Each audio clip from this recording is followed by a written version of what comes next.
हम इस वक्त पटना के गोंडपुरा वहाँ मौजूद हैं और आप जैसा कि देख रहे हैं और आज आपको एक हकीकत बताने जा रहे हैं। इन्होंने मेहनत करके यह साबित कर दिया कि दुनिया की सच्ची मेहनत, लगन, कोशिश है और मेहनत करने वाला इंसान कभी असफल जिंदगी में नहीं होता है। इन्होंने अपने पढ़ाई तो किया ही किया, साथ में स्ट्रगल किया और पूरी दुनिया को अपने मेहनत से दिखाया कि हाँ, सच्चाई की जीत होती है और मेहनत से ही रास्ता मिलता है और मंजिल मिलती है। आपको बताते हैं और आपको रूबरू कराते हैं कि पूरा के जी। सर, क्या नाम है आपका? बहुत धन्यवाद सर। मेरा नाम प्रेम कुमार है सर।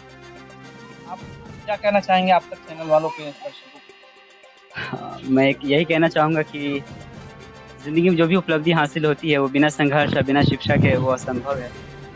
जो भी आज मुझे उपलब्धि प्राप्त हुई है, मैं कह सकता हूँ कि इसमें शिक्षा का अहम भूमिका है, क्योंकि अगर मुझे शिक्षा नहीं मिली होती मैं अपनी शिक्षा पूर्ण नहीं कर पाता। और साथ ही जो मैंने कॉलेज में मुझे मिला है, अमेरिकी यूनिवर्सिटी में लाफैट कॉलेज में मुझे जो एडमिशन मिला है, वही पूरी छात्रवृत्ति के साथ वो मुझे नहीं मिली होती। मैं यही कहूँगा कि मुझे जो मैंने वर्ल्ड लेवल में मैंने कम्पीट किया है वो शिक्षा की बदौलत किया है।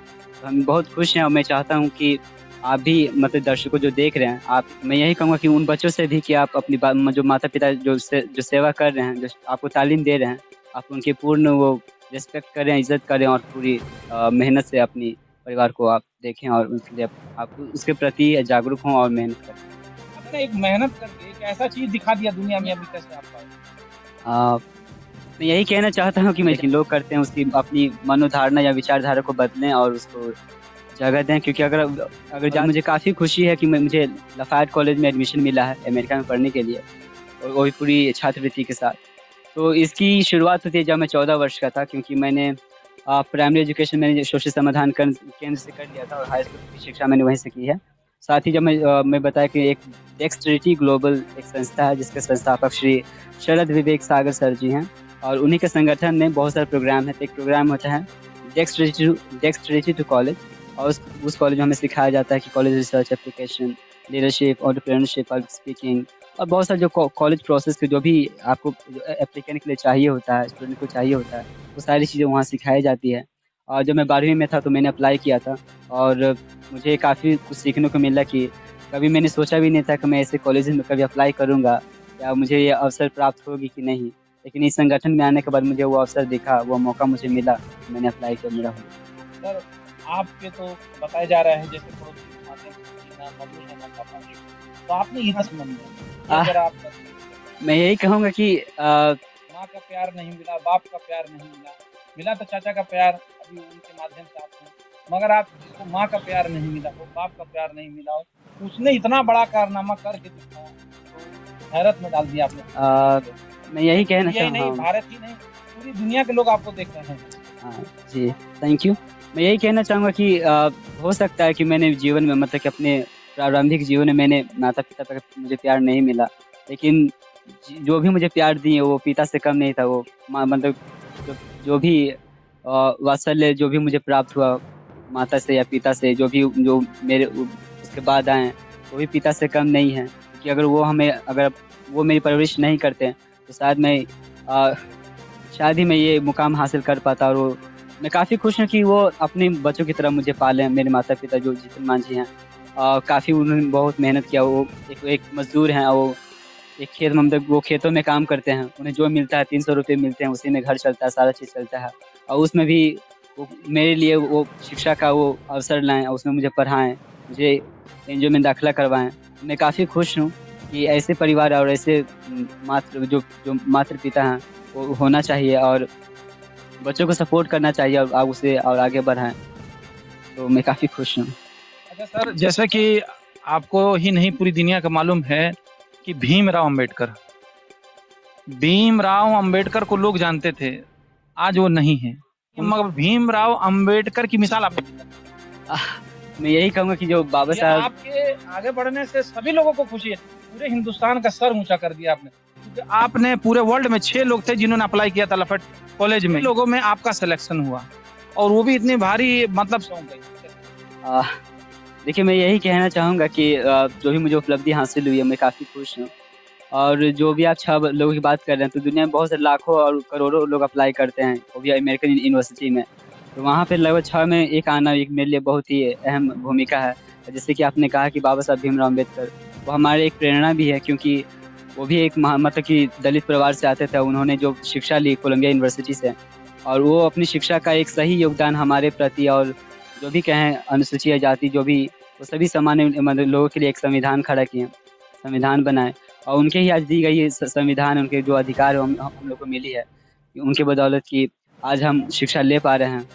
क्योंकि अगर इस तरह का नहीं लाते तो शायद ही हमारे वो संगठन में या हमें संविधान में वो चीज़ वो अधिकार हमें मिलता। तो मैं काफ़ी खुश हूँ कि उन्होंने जो बनाया हमारे देशवासियों के लिए, उन्होंने सबको सामान्य अधिकार दिया है और सबको पढ़ने का और आगे बढ़ने का सम्मान दिया है। सर आपको इतना बड़ा ऑफर मिला, आपका मकसद क्या है, आगे क्या बनना चाहते हैं? जैसे कि मैं बताऊँ कि मेरा एडमिशन लाफियाट कॉलेज में हुआ है, और मैं वहाँ मैकेनिकल इंजीनियरिंग और इंटरनेशनल अफेयर्स पढ़ने जा रहा हूँ।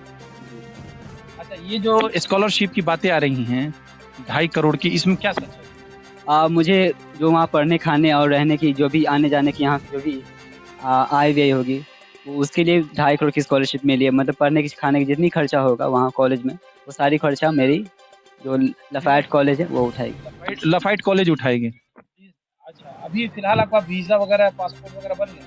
अभी सब सारी चीज़ प्रोसेस में है, मैं कर रहा हूँ। प्रेम सर, आप ये बताइए कि आप जब अपना मकसद पूरा कर लेंगे तो इस देश के लिए सबकी दुआएं और सबका प्यार, सबका शफकत आपके ऊपर है, सभी लोगों का हाथ आपके सर पे है बुलंदी पर पहुंचाने के लिए। इन लोगों के लिए क्या?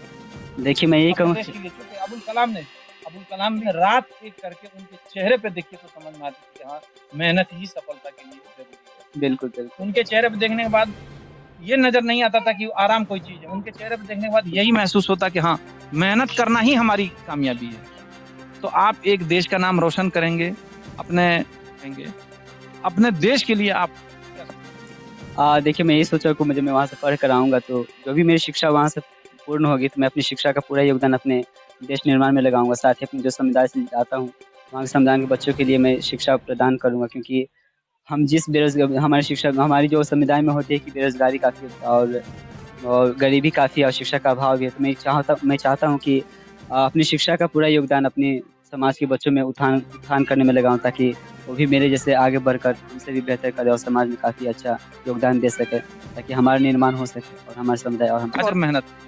क्योंकि यहाँ पे जैसा कि आप बता रहे हैं कि मेहनत किया, एनजीओ ने आपको सपोर्ट किया। जी, एनजीओ ने पूरा सपोर्ट किया और बचपन से शायद सपोर्ट किया। हाँ बिल्कुल। एनजीओ के साथ आपके चाचा ने भी आपको पूरा सपोर्ट किया और आप ऐसे ही देश का नाम रोशन करें।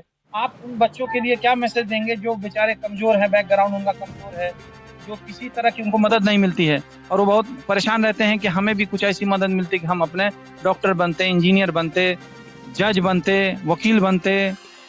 उनके लिए आप क्या मैसेज देंगे जो पढ़ाई के लिए दिन रात मेहनत करते हैं? मैं यही कहना चाहूँगा कि शिक्षा का वो सर्वप्रथम अधिकार दें, क्योंकि शिक्षा ही सब कुछ हो सकता है, शिक्षा से सब कुछ संभव है। कि आज मेरे जीवन में संभव जो परिवर्तन है, जो बदलाव आया है, और जो लोग मुझे जान रहे हैं, लोग आ रहे हैं मिलने के लिए, और मैं पढ़ने जा रहा हूँ, सबसे बड़ा अवसर जो मुझे प्राप्त हुआ है वो शिक्षा की बदौलत ही हुई है। मैं यही कहूँगा शिक्षा जो मिल रही है उसको आप सर्वप्रथम दें, बाकी सारी चीज़ों को अलग रखें, साइड रखें।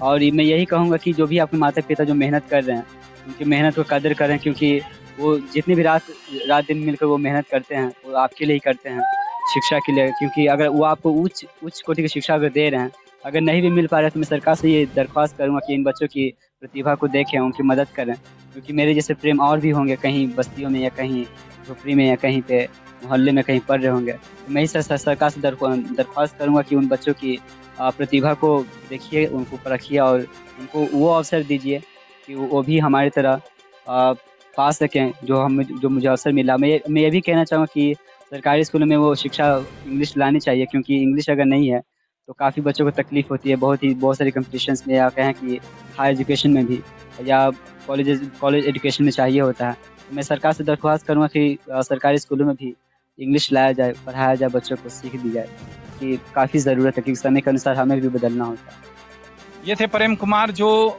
अपनी मेहनत से लफाइट कॉलेज यूएस में इन्होंने अपनी किस्मत को आजमाया और इनका नाम चुना गया 6 लोगों में, और पूरी दुनिया में, पूरे वर्ल्ड में 6 लोगों ने अप्लाई किया था, जिसमें 6 लोगों में एक सिलेक्शन हुआ। सिलेक्शन के बाद अब इनको वहाँ पर जाना होगा, पासपोर्ट की तैयारी हो रही है और भी जो कागजात हैं ज़रूरी वो बनाए जा रहे हैं और ये कुछ दिनों में वहाँ देश का नाम रोशन करेंगे।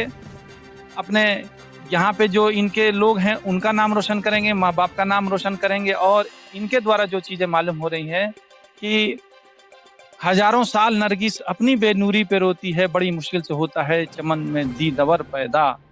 कैमरामैन परशुराम दास के साथ ताज खान, पटना आप तक। प्रेम कुमार का घर और ये बच्चों को पढ़ाते हुए, छोटे छोटे बच्चे हैं, क ख ग घ पढ़ रहे हैं और ये उनका घर है जो आप देख रहे हैं मिट्टी का, जैसा कि आपको नज़र आ रहा है। और ये बस्ती है, ये गांव के लोग हैं जैसे कि आप देख रहे हैं।